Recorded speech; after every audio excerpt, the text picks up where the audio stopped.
Il a sa propre danse, elle s'appelle le cool. Il n'y avait rien de tel que Soul Train. Semaine après semaine, ce n'était pas seulement une émission de musique, mais un destin de style, de rythme et de culture brute. La scène était l'endroit où les légendes se créaient et les stars naissaient. Des lignes de danse aux performances inoubliables, Soul Train a défini le son d'une génération.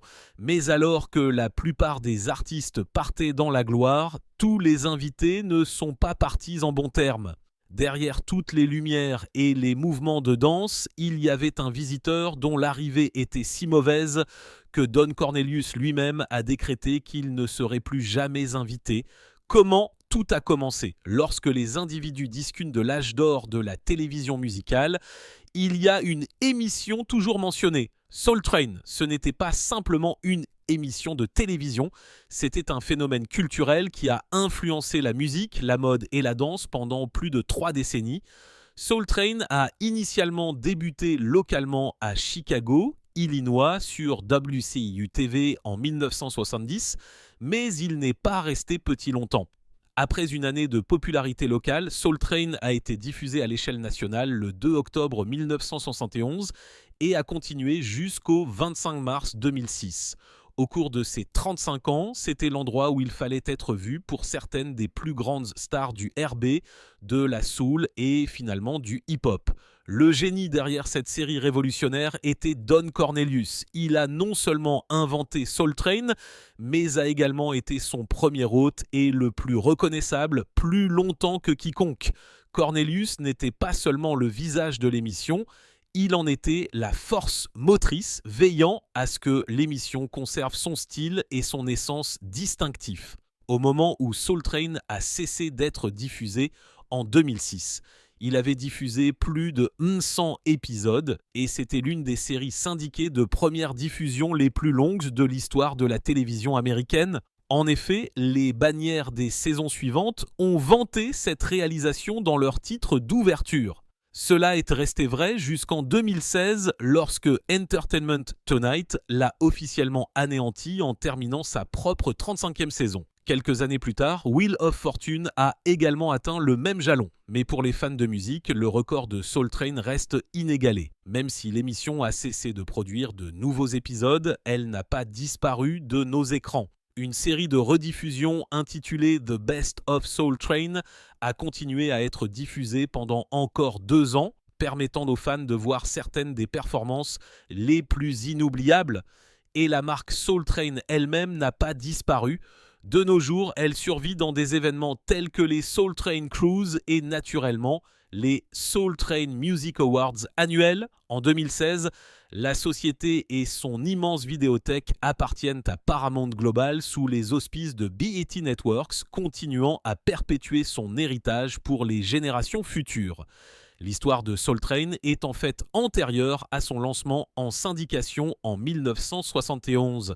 Dès 1965 et WCIU-TV, une petite station UHF de Chicago, a commencé à tester des programmes de danse pour jeunes. Il y en a eu 2 des premiers, Kitty Go et Red Hot et Blues. Ce dernier, qui comptait principalement des danseurs afro-américains, était particulièrement important et laissait présager ce qui allait évoluer en Soul Train. Don Cornelius était employé à l'époque comme lecteur de nouvelles et disc jockey pour WVON, une station de radio basée à Chicago. Il a rejoint WCIU en 1967 en tant que journaliste sportif et d'actualité. Mais Cornelius avait aussi un projet parallèle, il faisait la promotion de concerts en direct dans les lycées locaux sous la bannière de Soul Train. Ces concerts mettaient en vedette des artistes locaux et ont gagné des adeptes. En 1970, il a eu l'occasion de transposer cette idée à la télévision. Grâce à un accord de parrainage avec Sears Roebuck & Company, Soul Train a fait ses débuts sur WCIU-TV le 17 août 1970. C'était une émission simple à ses débuts, enregistrée sur bande en noir et blanc pour un budget modeste. Mais même le tout premier épisode se vantait d'une star avec des apparitions de Jerry Butler, de Twilights et The Emotions. Cornelius n'était pas seul cependant.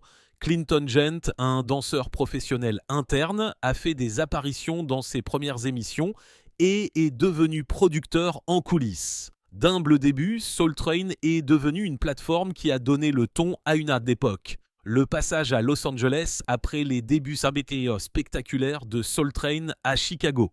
Il n'a pas fallu longtemps avant que l'émission commence à attirer l'attention nationale. La popularité du programme précoce a rapidement attiré des sponsors, le plus notable d'entre eux étant la Johnson Products Company et sa gamme de produits de soins capillaires à Afrochine. Leur parrainage a permis à Don Cornelius de faire un pas de géant en avant, en faisant passer Soul Train à la syndication nationale. En octobre 1971, l'émission a été diffusée en tant que série hebdomadaire syndiquée. Cornelius et son équipe ont initialement approché 25 marchés de télévision distincts en dehors de Chicago. Initialement, cependant, seules 7 villes se sont engagées: Atlanta, Birmingham, Cleveland, Detroit, Houston, Los Angeles et Philadelphie, mais c'était quelque chose. Et dès la conclusion de la toute première saison, Soul Train s'était développé dans les 18 autres marchés. Le train avançait et ne ralentissait pas. Ce qui était si monumental dans cette réalisation, c'était la réalité qu'il n'y avait auparavant aucun autre programme de télévision commercial produit par des producteurs noirs pour des consommateurs noirs. Le seul programme disponible à l'échelle nationale produit par et pour des personnes noires avant cela était Soul, qui était diffusé sur la télévision publique. Soul Train a comblé un énorme vide dans la représentation à la télévision régulière, offrant aux artistes, aux danseurs et à la culture afro-américaine une plateforme engagée aux heures de grande écoute. Avec la syndication, l'émission a également fait un grand pas vers l'ouest. Cornelius a déplacé le siège de Soul Train de Chicago à Los Angeles, où il resterait pendant les 35 années suivantes. Ce déménagement n'était pas seulement une question de géographie. Il a placé l'émission au cœur de l'industrie du divertissement et lui a permis de grandir encore plus. Fait intéressant, Cornelius n'a pas complètement coupé les liens avec Chicago au début. Pendant un certain temps, ça a été en mesure d'animer à la fois la version locale originale de Chicago et la nouvelle édition nationale de Los Angeles. Plus tard, cependant, il a décidé de se concentrer sur l'émission nationale Clinton Gent animant la version de Chicago. Gent a animé jusqu'en 1976, puis le marché de Chicago a dû survivre avec des rediffusions pendant encore 3 ans. La syndication a ensuite permis aux téléspectateurs de Chicago de la voir sur les chaînes locales, initialement sur WBBM TV, puis sur WGN TV à partir de 1977. Don Cornelius lui-même a été le visage de Soul Train pendant plus de 2 décennies. Il a animé chaque émission de 1970 jusqu'en 1993 à une exception près. Le comédien Richard Pryor a remplacé la dernière émission de la saison 4 en 1975. C'était un événement inhabituel cependant, car Cornelius était célèbre pour avoir l'émission fermement sous son emprise constante et élégante. En 1985, la série a connu un autre changement important lorsque Tribune Entertainment a acheté les droits de syndication. Avec Tribune à la barre, Soul Train a survécu et a évolué avec le monde de la musique. Du funk et de la soul au hip-hop et au R&B, il est resté actuel jusqu'à son dernier épisode, le 25 mars 2006. De ses humbles origines à la célébrité syndiquée, Soul Train n'a jamais été simplement une émission de musique. C'était un phénomène qui a présenté la culture noire aux téléspectateurs à travers le pays. Le visionnaire derrière Soul Train, Don Cornelius, l'homme qui a révolutionné à jamais la façon dont la culture noire était célébrée à la télévision, est né dans le South Side de Chicago le 27 septembre 1936. Il a grandi dans le quartier de Bronzeville à Chicago et a obtenu son diplôme de Dable High School en 1954. Peu de temps après, il s'est enrôlé dans le corps des Marines des États-Unis et a servi pendant 18 mois pendant la guerre de Corée. À son retour chez lui, il a occupé une succession d'emplois stables, vendant des pneus, des automobiles et des assurances, et étant même flic à Chicago. Mais Cornelius avait des rêves qui allaient au-delà de cela. En 1966, bien qu'il soit marié et père de 2 enfants et qu'il n'ait que $400 à la banque, il a pris un risque. Il a quitté son emploi sûr et a suivi un cours de radiodiffusion de 3 mois. Cet acte d'audace allait transformer sa vie pour de bon. Sa première percée est venue avec la radio WVON de Chicago, où il a travaillé comme reporter, annonceur et disc jockey. Un an plus tard, en 1967, il a commencé à travailler avec la station de télévision locale WCIU-TV, où il a animé un programme d'actualité A Black's View of the News. Mais Cornelius avait vu quelque chose qui manquait à la télévision à l'époque. Même avec le mouvement des droits civiques exigeant des changements, il n'y avait pratiquement pas de voix disponible pour les artistes ou la culture afro-américaine à la télévision grand public. Compte tenu de cela, Cornelius a produit Soul Train en 1970. Initialement, il s'agissait d'un programme local quotidien simple à Chicago, mais en un an, il est devenu national et a déménagé à Los Angeles. Le premier épisode syndiqué à l'échelle nationale en 1971 comprenait Eddie Kendricks, Gladys Knight et les Pips, Bobby Hutton et Honey Cone. L'une des premières indications du talent de superstar que l'émission accueillerait. Cornelius était plus qu'un hôte, c'était un innovateur. Influencé par le mouvement des droits civiques, il souhaitait faire connaître les artistes et les danseurs afro-américains. Avant Soul Train, les artistes noirs n'apparaissaient généralement pas, mais en tant qu'invités dans les émissions majoritairement blanches, Cornelius a inversé cette situation et a créé une émission qui mettait en vedette la culture noire au centre. Des stars comme James Brown, Aretha Franklin, Marvin Gaye et Michael Jackson ont toutes gagné un public plus large grâce à Soul Train. Les danseurs eux-mêmes étaient également des stars ouvrant la voie à des émissions de télévision axées sur la danse. Son impact ne s'est pas limité à la musique, c'était culturel. Avec Soul Train, Cornelius a promu le message « Black is beautiful » et il a présenté les Afro-Américains de manière positive et fière. La popularité de l'émission s'est étendue au-delà des téléspectateurs noirs, atteignant finalement un vaste public multiracial. Spike Lee a un jour qualifié l'émission de capsule temporelle de musique urbaine, et Cornelius lui-même l'a mieux décrite ainsi « Nous avions une émission vers laquelle les enfants gravitaient ». Cornelius a également acquis une renommée, non seulement en raison de sa voix douce et de son comportement autoritaire, mais aussi en raison de son adieu signature. Et vous pouvez parier votre dernier dollar, tout va être un pur bonheur, chérie. Je suis Don Cornelius et comme toujours, au moment de nous séparer, nous vous souhaitons amour, paix et âme. Même lorsqu'il a pris sa retraite, le terme est resté en usage jusqu'à la dernière saison de l'émission en 2006. Outre Soul Train, Cornelius a joué sur le côté. Il a joué le rôle du producteur de disques Mo Fuzz dans le film Tapeheads de 1988 et a joué son propre rôle dans le faux documentaire de Bruce Willis de 1987, The Return of Bruno. Sa dernière apparition à la télévision a eu lieu dans un épisode de Unsung, mettant en vedette Full Force et il a été diffusé 2 jours avant sa mort. Don Cornelius a laissé plus qu'une émission de télévision derrière lui. Il a construit une institution culturelle qui a transformé le divertissement américain pour toujours. Les problèmes juridiques et les allégations de Don Cornelius. Bien que Don Cornelius soit surtout connu comme le visionnaire de Soul Train, sa vie ultérieure a été entachée de graves problèmes juridiques et d'accusations effroyables qui ont fourni une page sombre à son existence. En octobre 2008, Cornelius a été arrêté à sa résidence de Los Angeles sur Mulholland Drive sous l'accusation de violences domestiques criminelles. Les rapports de police ont indiqué que l'altercation était avec sa femme séparée, le mannequin russe Victoria Avila Cornelius, Victoria Chapman. Il a été libéré sous caution peu de temps après son arrestation, mais l'affaire est restée devant les tribunaux. Cornelius a été officiellement accusé de violence conjugale et d'avoir tenté d'empêcher un témoin de faire un rapport de police en novembre 2008. Un mois plus tard, en décembre, il a plaidé non coupable, indiquant qu'il allait contester les accusations.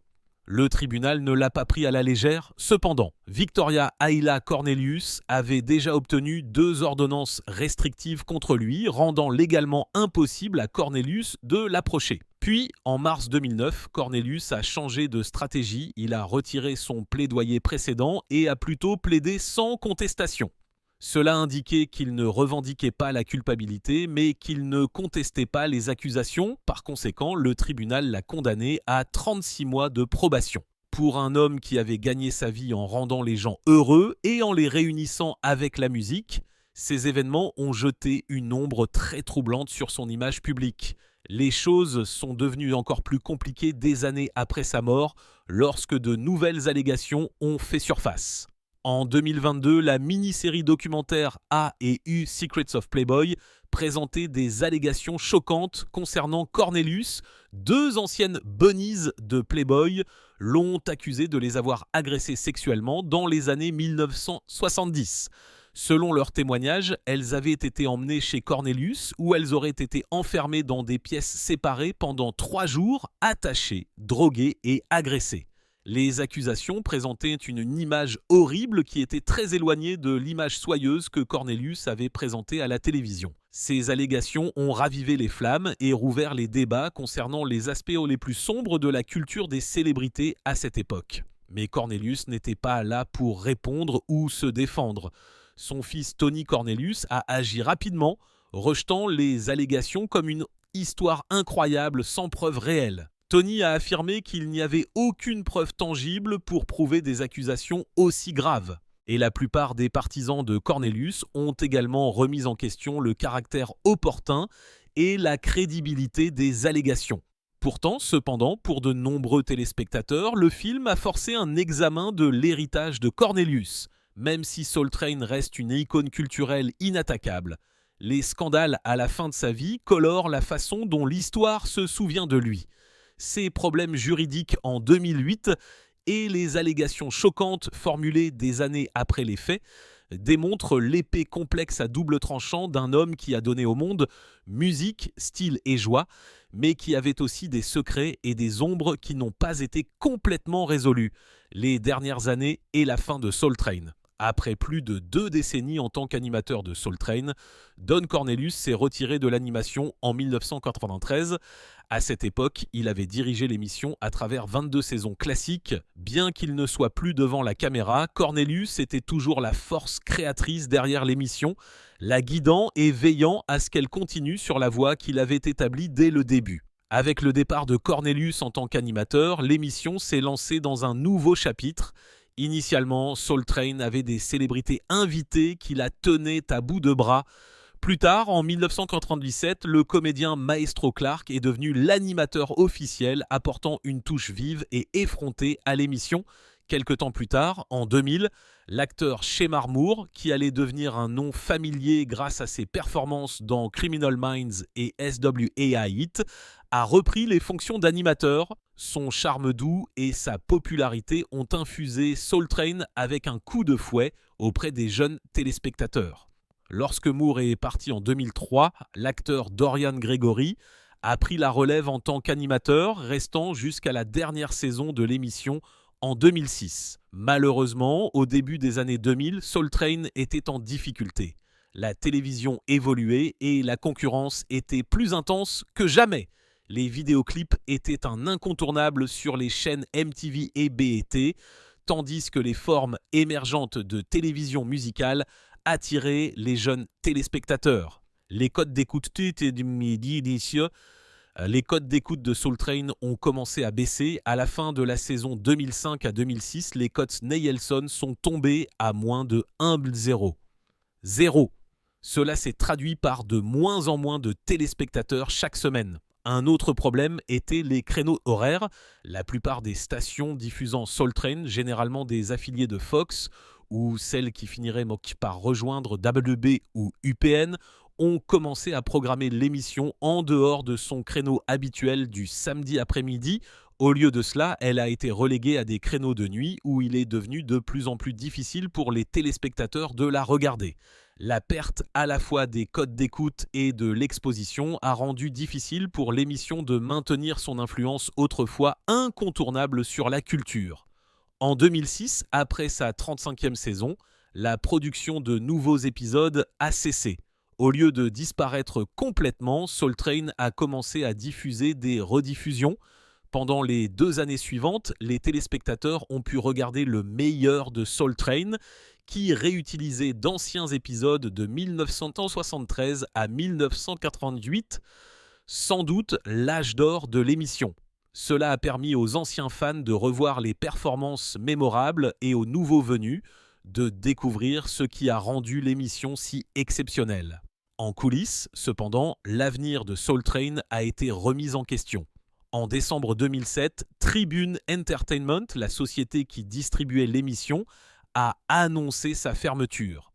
Cela a laissé Don Cornelius Productions à la recherche d'un nouveau partenaire. Heureusement, Cornelius a pu négocier un accord avec Trifecta Entertainment and Media qui garantissait que la bibliothèque Soul Train aurait toujours une vie après sa diffusion initiale. Bien que l'émission originale ait été annulée, son impact n'a jamais faibli. Renaissance, nouvelle propriété et héritage de Soul Train. Même après la diffusion du dernier nouvel épisode en 2006, Soul Train n'allait pas simplement disparaître. Le programme avait acquis une réputation si forte que les gens voulaient toujours s'exposer à la musique, aux interviews et à la culture qu'il avait archivée. Mais pendant des années, Don Cornelius lui-même était assez jaloux de la marque. Il ne voulait pas que des clips circulent en ligne sans autorisation et il a résisté à la vente non autorisée de VHS ou de DVD d'épisodes anciens. Pour lui, Soul Train n'était pas qu'un divertissement, c'était un joyau culturel qui devait être traité avec soin. Cela a pris fin en mai 2008 lorsque Cornelius a mis en vente les droits de la bibliothèque Soul Train. L'acheteur était Madvision Entertainment, une société contrôlée par des personnes ayant une expérience dans l'édition et le divertissement. Les détails de l'accord n'ont pas été divulgués, mais cela a représenté un changement sismique. Pour la première fois, quelqu'un d'autre que Cornelius possédait l'avenir de Soul Train. Malheureusement, peu de temps après, l'émission a perdu l'un de ses plus grands bienfaiteurs en matière de diffusion. Tribune Broadcasting, qui avait diffusé la série pendant des années sur ses stations, dont WGN America, a abandonné l'émission au début de la saison 2008 à 2009. D'autres stations ont rapidement suivi et le 22 septembre 2008, le propre site web de Soul Train a reconnu les faits. L'émission n'était plus en distribution. Néanmoins, Madvision a commencé à insuffler une nouvelle vie à la marque d'une manière que Cornelius avait combattue. En avril 2009, une chaîne Soul Train a fait ses débuts sur YouTube, permettant aux fans d'accéder facilement à des clips rétro.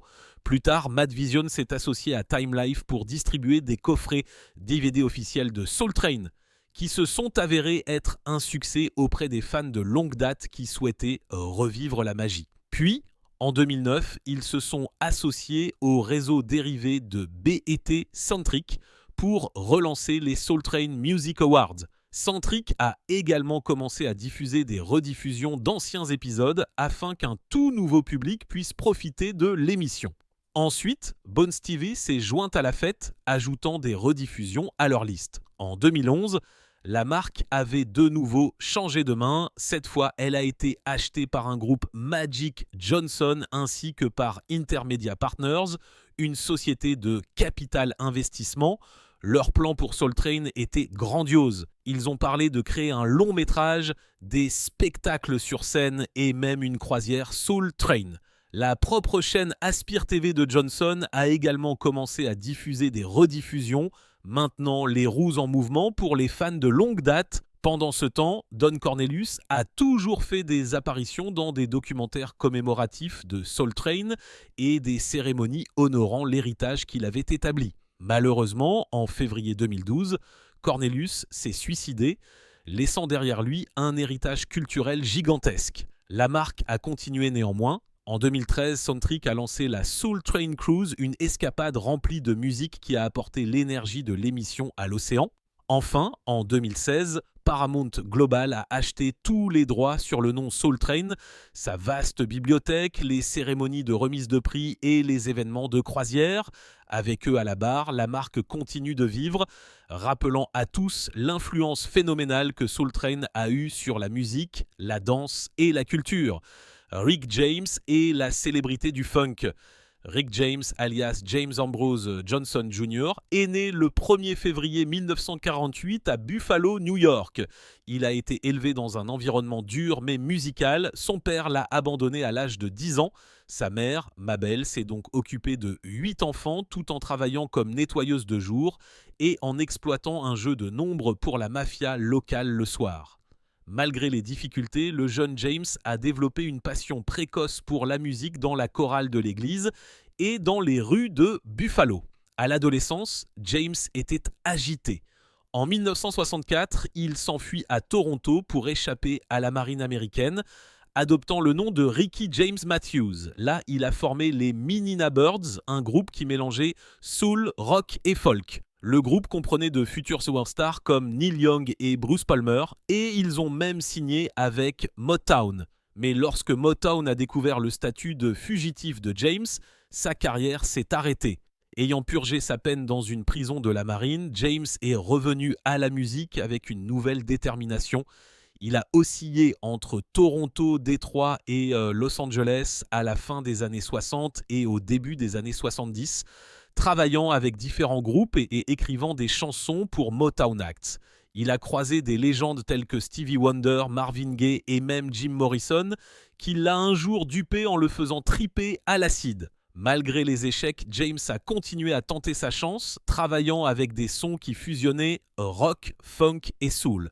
En 1977, il a finalement percé en signant avec le label Gordy de Motown. Un an plus tard, il a sorti son premier album comme Get It avec le Stone City Band. L'album a produit des succès tels que You and I et Mary Jane, lançant James sous les projecteurs. Au cours des années suivantes, des albums tels que Street Songs 1981 ont produit des classiques tels que Super Freak et Give It To Me Baby, qui se sont vendus à des millions d'exemplaires dans le monde. La personnalité de scène flamboyante de James, son enthousiasme torride et sa vie sexuelle intrépide l'ont rendu à la fois célèbre et un paratonnerre pour la controverse. MTV a même rejeté Super Freak initialement, le jugeant trop obscène. Néanmoins, Rick James avait établi son propre créneau, funky, intrépide et inoubliable. Don Cornelius confronte Rick James dans Soul Train. L'un des moments les plus durables et les plus chargés de l'histoire de Soul Train s'est produit en octobre 1980, lorsque Rick James a apporté sa chaleur funk indisciplinée sur scène et s'est mis du mauvais côté de l'animateur Don Cornelius. Rick James, tristement célèbre pour ses performances exagérées, a commencé à interagir directement avec le public tout au long de sa performance, sortant de la scène, s'impliquant intimement et augmentant essentiellement le chaos. Pendant ce temps, derrière la caméra, Cornelius regardait tout se passer. Avec ce calme caractéristique mais ce comportement autoritaire, Cornelius a finalement pu intervenir dans la performance et y mettre un terme définitif, prononçant la phrase qui est devenue légendaire en un instant. Ce n'est pas Bandstand. Ce bref instant, aussi petit soit-il, faisait partie d'un plus grand drame. Cornelius n'a jamais lâché les rênes serrées sur l'apparent studio lisse de Soul Train. Il aimait l'ordre, les danseurs en ordre, les artistes faisant des routines douces et disciplinées, plutôt que la performance lâche et brute de Rick James. La phrase de l'animateur était à la fois un rappel de son autorité et une réfutation du style de performance lâche et indiscipliné de Rick. Cette tension décrivait magnifiquement le conflit entre Rick James, le provocateur funk rebelle, et Don Cornelius, le dépositaire de la vision cohérente de Soul Train. Ce n'était pas tant une performance qui avait dégénéré, c'est devenu emblématique d'une scission stylistique et culturelle. L'ambiance effrontée et hypersexualisée de Rick était précisément ce qui attirait le public, mais elle allait également à l'encontre de la conception de Cornelius du professionnalisme et de la bienséance pour la télévision afro-américaine. Malgré la tension, Rick James n'a été qu'une seule fois dans Soul Train. Cette performance explosive est rappelée aujourd'hui non pas comme un vœu brisé ou une interdiction filmée, mais comme un point d'éclair lumineux, le point où la discipline de l'émission a croisé l'énergie brute et indomptée du funk. En revenant sur la vie de Don Cornelius, il est difficile de ne pas remarquer les contrastes frappants qui ont défini son parcours.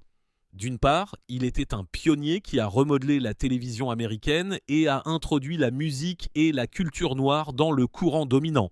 D'un autre côté, ces dernières années ont été assombries par des luttes personnelles, des accusations troublantes et une fin tragique. Cette dualité laisse les gens avec des sentiments mitigés, célébrant le géant culturel tout en questionnant l'homme derrière la légende. Ce qui ressort le plus, c'est l'ampleur de l'impact de son travail sur la vie des autres. Soul Train n'était pas qu'un divertissement, c'était un mouvement. Il a donné aux artistes, danseurs et public noir un sentiment de visibilité et de fierté à une époque où les médias grand public les ignoraient souvent. Cornelius a réussi à construire une plateforme à la fois joyeuse et révolutionnaire. Même des décennies plus tard, l'influence de Soul Train se fait encore sentir dans les clips musicaux, les cérémonies de remise de prix et les concours de danse à travers le monde. C'est devenu plus qu'une émission de télévision. C'était une pierre angulaire culturelle. Pourtant, aussi puissante que soit sa personnalité publique, la vie personnelle de Cornelius brosse un tableau très différent. La célébrité a attiré l'attention et la richesse, mais elle a également exposé les batailles privées qu'il menait en silence. Qu'il s'agisse de problèmes juridiques, de problèmes de santé ou des accusations plus sombres qui ont fait surface des années plus tard, ces parties de son histoire nous rappellent que derrière la voix polie et la présence charismatique se cachait un homme avec des défauts et des vulnérabilités. Ce contraste entre la gloire publique et la lutte privée nous oblige à réfléchir à la complexité de l'héritage. Les contributions de quelqu'un à la culture peuvent-elles l'emporter sur la controverse qui le suit, ou les ombres changent-elles complètement la façon dont nous nous souvenons de lui ? Pour Don Cornelius, peut-être que la vérité se situe quelque part entre les deux. Son travail restera toujours une étape importante dans l'histoire de la télévision, mais les questions sur ses choix personnels laissent place à une réflexion inconfortable. En fin de compte, la vie de Cornelius reflète la réalité compliquée de nombreuses icônes culturelles, brillant, novateur, mais aussi profondément humain. Son histoire nous rappelle que la grandeur s'accompagne souvent de contradictions.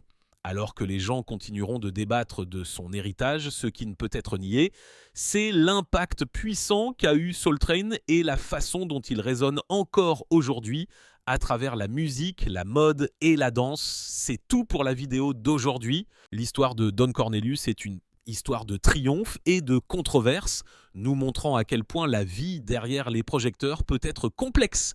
Si vous avez aimé cette vidéo, n'oubliez pas de l'aimer, de vous abonner et d'activer les notifications pour plus d'histoires inédites de personnalités emblématiques.